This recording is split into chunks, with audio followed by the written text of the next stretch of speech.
You've talked to Kathy and John, and you know you're sort of convinced that, boy, if you put a credible plan together, they'd actually get behind it. So, what does a credible plan look like? And that's what we're going to talk about. And a credible business plan has really two stories. One is the story of the business, and the other one's the story of the money. People are often pretty good at telling the story of the business, and what I observed is they're not so great at telling you the story of the money. So Liz Pyle, who is a consultant here in town, is going to go through the story of the money. And again, we're not going to tell you how to write a business plan. There are templates for writing business plans. They're easy to find. But writing a business plan is about borrowing credibility. So unless you have started a business before, cashed out, made a lot of money, you're going to match dollar for dollar every investor that's going in, that's a pretty rare occurrence. So what are you doing? You're a Darden student, maybe you worked at Deloitte, or you're an entrepreneur, you've been working in a business here in town, and you're going to write a business plan, and it's all about credibility. That's the purpose of writing a business plan. It's convincing people that they should give their hard-earned money to you and that you're going to give them money back. That's all it's about. It's not about saving the world. It's pretty much not about doing good. It's really about doing well. So with that, I will turn it over to Liz, at least for the first part. Well, it's been quite a day of getting lots of information, and I know some of it may be confusing to you, and now we're to the part where we have to bring it all together. And before we do that, though, I sort of just wanted Philip and I have done this presentation in all sorts of different ways, and we've tried to be a little bit innovative in how we can present it. And one of the things that was really brought out today is the fact that when you have a business, you have to be very passionate about that business. And that's a very important point. But at some point, sometimes that can sort of get in your way. And just before I go, have anybody here heard about a really nifty, and some of you may be a little young for it, a children's book called The Velveteen Rabbit? Okay. And in that story, the little boy has a rabbit. Here's my rabbit. Except it's a teddy bear, because I collected teddy bears. But he's a rabbit for tonight. Yeah. Anyway, and you know, and in that story, just like an entrepreneur, you love this little rabbit. You know, you think and you work hard. Hang on. I need to get my rabbit up here, too. You work hard, you know, you nurture this little rabbit, and he gets worn, and you really love this rabbit. And you finally get to the point where, you know, he's cute. I really want to bring this to the marketplace. I really want to do, and this is my rabbit. And so I'm going to go look at the VC. And I'm going to go, hey, this is my, yeah, you're the VC. This is my rabbit. Isn't he cute? Yeah. But he's my rabbit, and I've worked so hard. I've done all the research, and I've done everything, and I know the marketplace. It's so nice. It's a nice little rabbit. But he doesn't see the same thing I do. What he sees is Frankenstein. Or the other inanimate object that was supposedly brought to life. Yes. Or I think of it as the killer bunny. But anyway, and that's very true.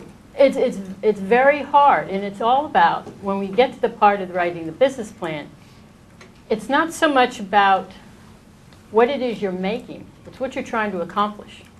And when you're trying to convey that information, you're now into the area of communication. And that's what basically your business plan is supposed to do. It's going to communicate to the VCs, to investors, to your stakeholders exactly what it is you're trying to do. And it has to be done in a credible way. There's three reasons for writing a business plan. And the one we're going to really concentrate on today is basically to raise money. Now, in my business, in my consulting firm, I also use a business plan as a management tool. It helps my clients focus their ideas. It helps them have a roadmap of where they're going in their business. So they're using it as an executable document. It's a really good way to also see and test where your milestones are. So, but today we're just going to talk about your raising funds, because that's basically what most people think of business plans are written for. But when you do have your companies, I encourage you to keep your business plan for a management tool too. So we know the why. Business plans come in just looking at my spelling there, different formats. So one is the concept paper. Don't look at the spelling. The concept paper, which is done really at an earlier stage. It's a form of a business plan, but it's done at an early stage. You don't have all the information, and it's short. It's not long. It doesn't take too long, but you have to do all this research that you've been doing, gathering. And then you have the regular written plan that we're familiar with, and that's usually around, just give you a ballpark, 25, 30 pages, no more, because if you go beyond the 30 pages, nobody's going to read it.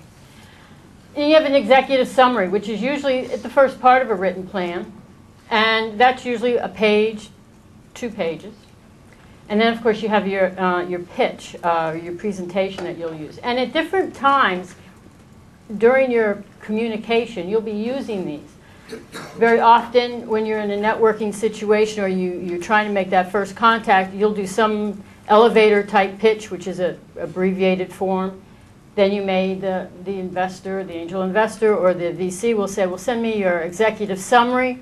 You'll send an executive summary. Then somewhere in there they'll say, oh, yeah, this doesn't look too much like Frankenstein. Just look at this. Oh. Doesn't look too much like, you get me offside here.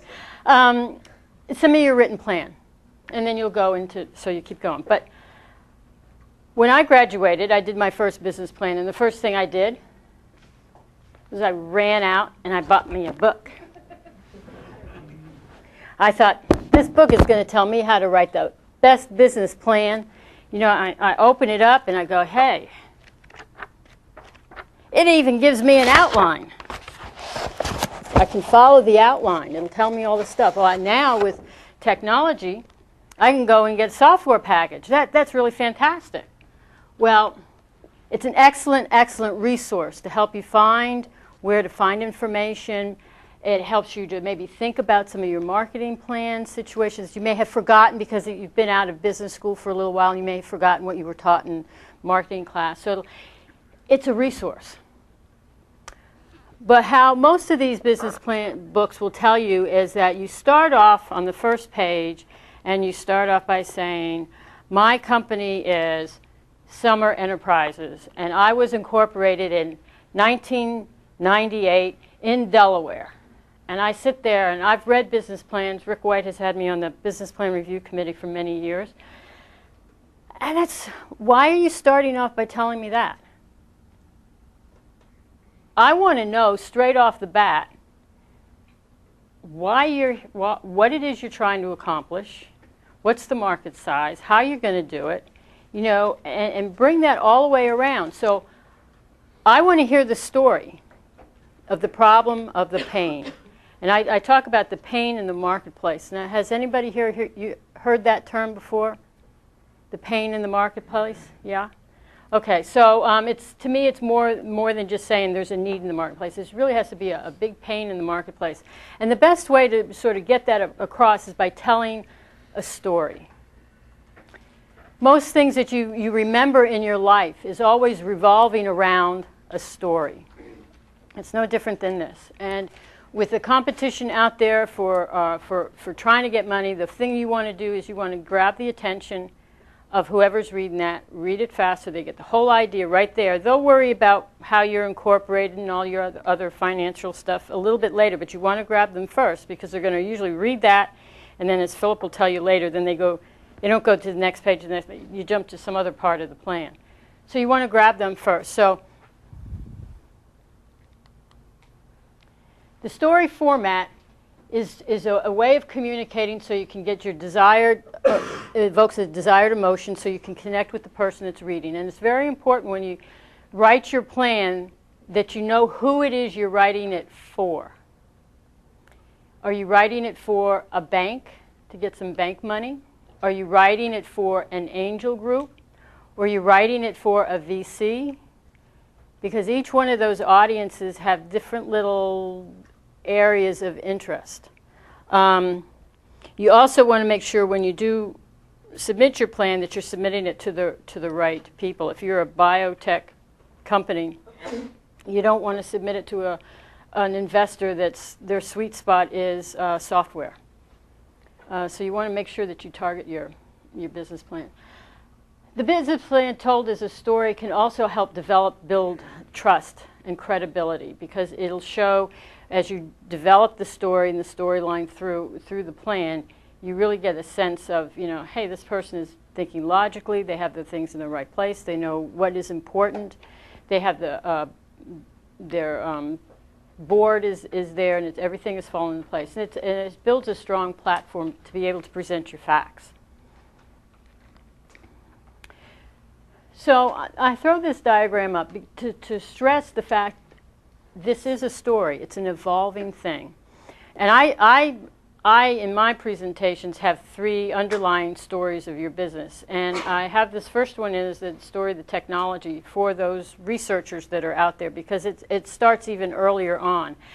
And many people think, and then you have the story of the business plan and the funding, and many people think that it's a sequential thing, that you have to finish the technology story first, then start the business plan part, and then the funding story. And I think in times like today, it's important that the researcher, even in this early idea and technology feasibility in the invention part, start thinking, what about the market? Is there a market for what I'm trying to do? Not necessarily to have the research driven by the market, because there is some things out there that are done for research and research sake, and that's fine. But I'm talking about the things that are trying to get product or services into the market. So that's what the dotted lines are for. So you should be thinking about these things all along. For instance, like in the business plan, when you're starting to do your marketing, you may want to start thinking about your research and your concept and when you do market strategy, what kinds of funding is there that matches what I'm doing? And so you start thinking about them before you're going to need it, so you can plan. And a business plan basically answers just 3 basic questions. Is this opportunity interesting? Is the business a credible business? And is this investment attractive? And when I say investment is attractive, it's not only investment of money, but it's investment of human resources. So it's other types of investment, but it has to be an attractive thing. Now this is a document that was developed while I was with the Business Plan Review Committee. And it was one of our tools that we use to review business plans. And actually it provides, and I use it today when I have to write business plans or I help facilitate business plan writing of some of my clients. I use that as my outline. And it's broken down and it answers each one of those 3 questions. And there is an expanded version of this will be online, so you can see it even in an expanded version. This is just a summary version. And we could go into it a little bit more. So the first question, how we answer that first question. You answer that first question, is the opportunity interesting, by identifying what the pain is in the marketplace. Is it there? Then tell me what your solution is, you know, and why you are the best one to be giving that solution out. Are you positioned well? Do you have the right technology there? Is your expertise in that area? What are the resources that you have? And then tell me about your customers. And when I mentioned talking about the customers, I'm talking about actually envisioning yourself walking in your customer's shoes. Because now when you're writing this business plan, you don't write the business plan from the standpoint of the researcher. You're writing the business plan really from the standpoint of the customer that you're trying to serve. What do the customer wants? What does the customer need? How are you going to serve the customer? And you want to make sure that that customer base is large enough. And then you're going to tell me all that you know about the market. How big is the market? What does the market look like? What are the market trends? And you're going to also need to talk about your competition. And one thing I hear often is that, oh, there's nobody out there that I compete with. I'm the only one out there. Well, that's not true. And anybody who thinks that's true needs to go back and do something else, because there's always a competitor somewhere. Because in the marketplace, if there's a need, most likely that need is being met some way, somehow. It may not be the best way, but it's being met somehow. And your solution has to be better, quicker, cheaper, or whatever the reason is, but it has to be better than whatever it is they are doing right now to solve their problem. So there is a competition. And a good place here is to use a chart, a competitor chart, which saves space in your business plan, so you have room for more words, actually. So is this business credible? Well, this is the part where you really have to build the story to show the person that's reading it that, yeah, I'm the one that can do this. I really can pull this off. I've got the management expertise. I got the resources. I have my plan, how I'm going to get it to market. I have my sales strategy figured out. And I have the internal structure. Now, when I say some of these things, as an early stage company, you may not have the resources to have all these things necessarily totally 100% in place. That's okay. I want to know that they're supposed to be in place and that you've got a plan and you know what the triggers are when certain things are supposed to happen. And especially this comes in handy with staffing issues. I like to see an org chart that has not only the people that are there with you now, but what are the places that are going to be filled later on, and when and how, and what type of person you might even be wanting to fill some of those. So I want to see that you're looking out several years. And then your management team, because nobody can do this on their own. There's always somebody, you need somebody to help you do this. There's only 24 hours in a day, 7 days a week, and 52 weeks in a year, and you can't do it by yourself. But I don't necessarily want to see that you have your uncles and your brothers and your sisters and, you know, relatives all on your management team, unless they are qualified, very qualified to be in those positions. And then we have our financials, and Rick spoke very nicely about the typical finances that you will see in your business plan, and that's going to be your balance sheet, your cash flows, income statement, and assumptions. I've seen several business plans just recently where they have all the nice financials and then they don't put any of their assumptions in there. And I'd like to know what their assumptions are based on. Were they just pulling numbers out of the air? Or are they based on something very reliable and realistic and some rationale to them?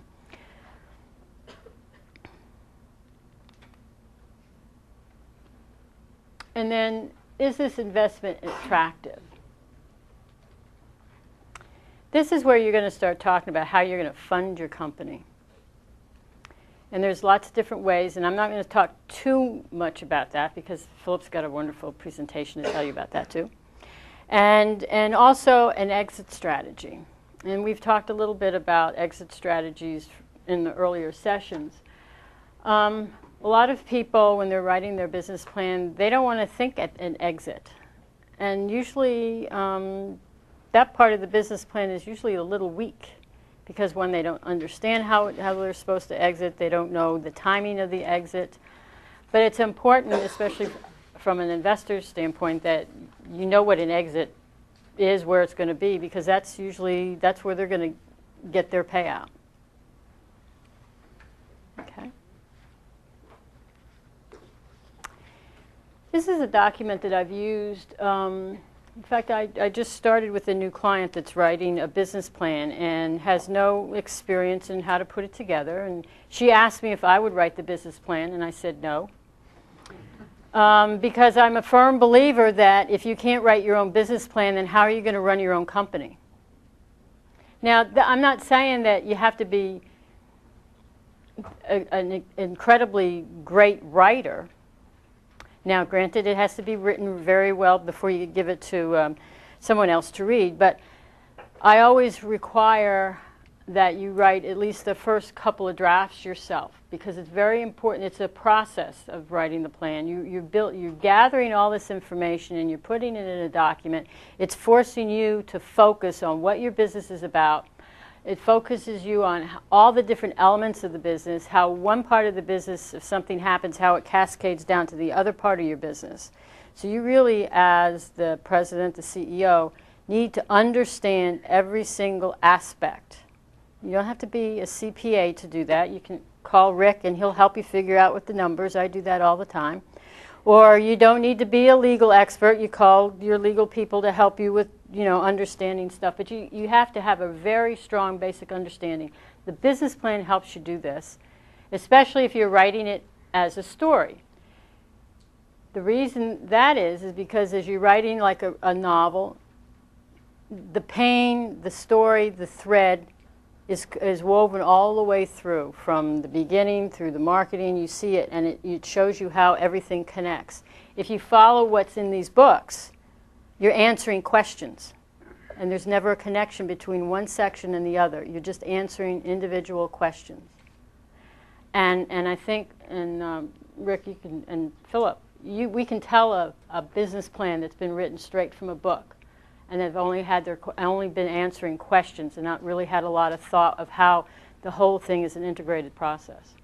But I use this, and what it is, for each one of those sections, which follows the outline of a business plan, and I would suggest that if you do use this, that you don't call your first section the pain, call it the introduction, call it something else, but I keep it up there so it keeps me sort of, I know where I am, until the last draft, and then I change it.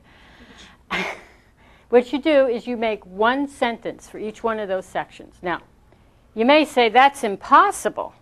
I can't do that. Well, actually, I have a client that did that for me because she knew I was having this class, and I said, gee, would you please do one for me? And she actually did it. It's a device company, medical device company, and she managed to do, it took her 2 hours, but she got it down to one sentence for each one of those sections. And it was really a good exercise for her because it really made her focus in on what she really wanted to do. It also made her focus in on making sure that every word was used purposefully, no extra uhs, this is that, really used them well. And when she ended up doing her business plan, she used that almost as a guideline. Now things changed because as she found other pieces of information to the puzzle, because it's a puzzle that you're putting together, she changed a few things, but it kept her focused on what the end game was and where the pain was. So that's a real interesting little tool to use, and it'll be on the internet so you can copy. There's nothing rocket science about it. But I do suggest that people start with something like this because it really sort of helps keep you focused. Let's see. And I want you to remember, it's really important. If you can't identify the appropriate pain in the marketplace, then your solution really doesn't matter. It doesn't make any difference. You can have the best invention in town, but if there's not enough pain or the market's not large enough, you're not going to be able to make enough money to make it pay off, and nobody will buy it. And it's really not the technology, but it's the value to the customer that's important. And I know that's a hard concept for some of the engineers in the audience and the technology people in the audience, but it's true. It's all about what the customer wants. Once you get past your idea, it's all about meeting the customer's need. And if you keep your customers happy, a lot of the things that keep you up at night when you have your business will go away. Because if you have a happy customer, they keep coming back, they buy more, and then money goes up. So, and another final thought. You've gotten to the point where you've written this lovely business plan, you've sent it to an investor, and you've gotten some money, and now you put the business plan on the shelf. Without the execution that brings the product or service to the market, the model that you have doesn't make any sense. And a lot of business people will have that beautiful plan, great idea, great product, and where they fall down is on execution. And that's where the business plan comes into effect after you've gotten the money. And that's why I said there's another role of a business plan as a management tool. The business plan will help you keep on track. It'll help you remember what it is you're supposed to do when, where, because as the leader of your company, there are so many things you have to remember. It's good to have a business plan to act as the roadmap. And I think that is it. Do I have any questions?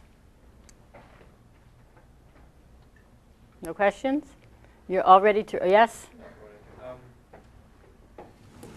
The market. This is something I get ideas popping in my head all the time. I'm like, okay, it sounds like a great idea to me. What are some of the recommendations you give to your client to figure out the market? How do you figure out the market? Just like some recommendations. I can hypothesize ways, but what do you tell your client? When they're trying to figure out exactly where their market is, lots of times where they think their market is isn't really where it is.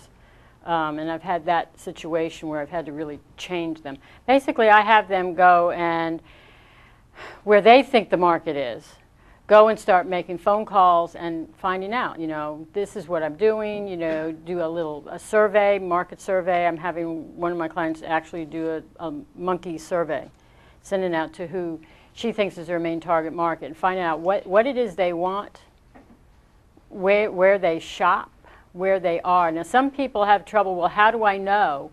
Well, to identify who you think your customer is. And you can get a lot of that information from the census. For instance, there was a client that I had that had developed a board game. And she thought it should be marketed in toy stores. Well, it was really an adult game. So I said, well, why don't you go to some of the coffee shops? Because when you describe if you described and paint a picture of who your customer were, they were the coffee drinkers, the people that go and sit down and drink coffee. And so she was able to place her product in coffee shops rather than putting it in a toy store. So that's why it's important to sort of figure out who your customer is, how much money do they typically make? Where do they live? Where do they shop? What do they do every day? And that's what I mean by walking in their shoes, because you're building a product, but you're thinking of it from the inventor side or the entrepreneur side, and not the customer that's actually paying your money. And then once you sort of figure that out, then you can start to figure, there's so many coffee drinkers in the world, and there's so many, you can start backing into it. I have another client that was having trouble figuring out who her market was, his market was. This was a guy. And there was no really direct information, but his product was dependent upon another product being in place. So I said, that company is a much bigger company building that machine. Find out how many of those machines that company sells, and if you can find some sales figures, because it was a bigger one, and then use that as a way to figure out and size her market, his market. So there's lots of different ways. You have to really think out of the box.